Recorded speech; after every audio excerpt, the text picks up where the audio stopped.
Hello, my name is Godson and welcome to my YouTube channel, The Eternal Campfire.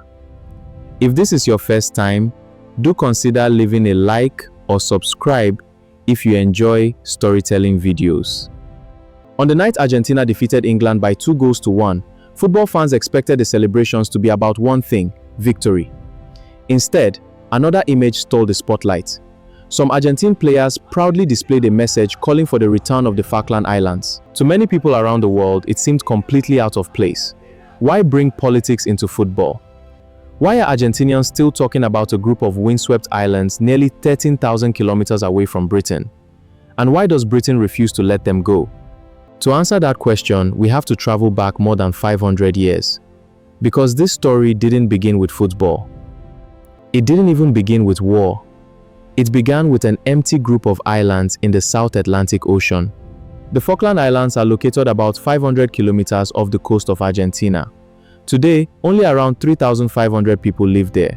The islands are cold, windy, and mostly covered by grasslands where sheep outnumber humans many times over. At first glance, they don't seem worth fighting over. But history and geography say otherwise. For centuries, European explorers sailed across the Atlantic searching for new trade routes and territories. During the 1500s and 1600s, different explorers from Britain, France, Spain, and even the Netherlands visited or claimed the islands at different times.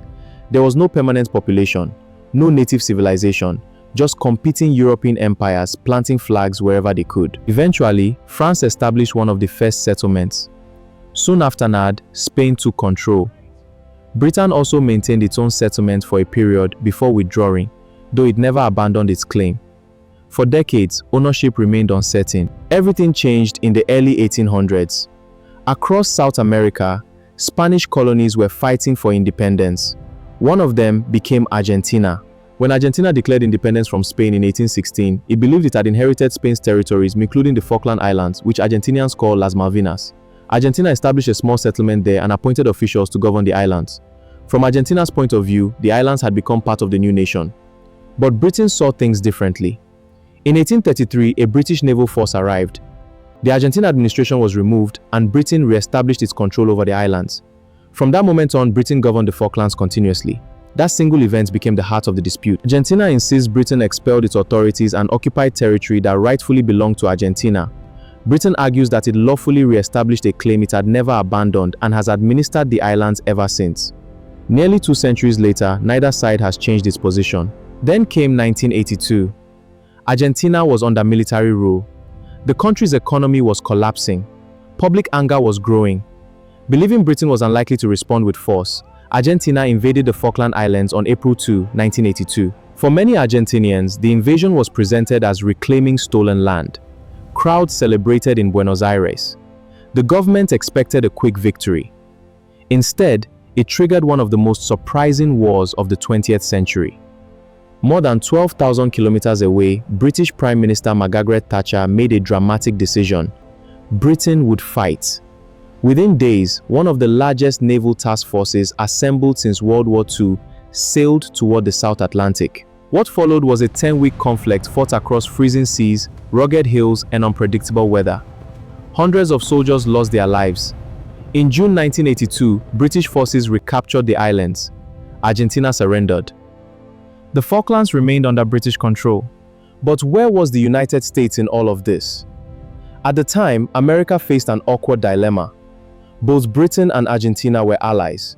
Britain was America's closest military partner in Europe. Argentina, meanwhile, was seen as an important ally in Latin America during the Cold War.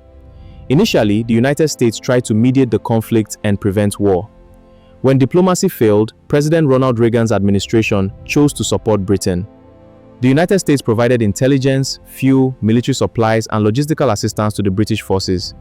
Although American troops did not fight in the war, that support proved valuable. For Argentina, the decision felt like a betrayal. For Britain, it reinforced one of the strongest alliances in modern history. So why does the dispute continue today? Because both sides believe history is on their side. Argentina argues that geography matters. The islands lie just off its coast. It considers the British presence a remaining example of colonialism and has never stopped demanding negotiations over sovereignty. Britain responds with a different argument. The people who currently live on the Falkland Islands overwhelmingly identify as British. In 2013, the islanders held a referendum. More than 99% voted to remain a British overseas territory. Britain says the wishes of the islanders should decide the island's future. Argentina rejects that referendum, arguing that the population was established after Britain took control and therefore cannot settle the sovereignty question. So both countries continue making completely different legal and historical arguments. Neither has backed down. And there's another reason these islands remain important. They are surrounded by rich fishing waters. The surrounding seas may contain oil and natural gas. The location is strategically valuable for shipping routes through the South Atlantic and for scientific missions to Antarctica. The islands are far more than a few parties of land. They represent economic opportunity, military strategy, and national identity. That's why football sometimes becomes part of the story. For many Argentinians, the Falkland Islands are more than a territorial dispute.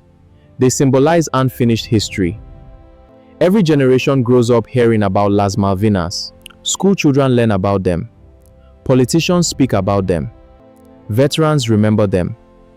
So when Argentine athletes display messages supporting the islands, many people at home see it not as politics, but as patriotism. In Britain, however, those same messages are viewed very differently. Many remember the soldiers who fought and died defending the islands and believe the islanders have already chosen where they belong. The same banner can represent pride to one nation and provocation to another. So the next time you see the words Las Malvinas son Argentinas or hear someone mention the Falkland Islands during a football match, remember, you're not just looking at a sporting rivalry. You're witnessing the echoes of 5 centuries of exploration, empire, independence, war, diplomacy, and national identity. A reminder that sometimes the biggest stories behind today's headlines began hundreds of years ago. And that's it for this video.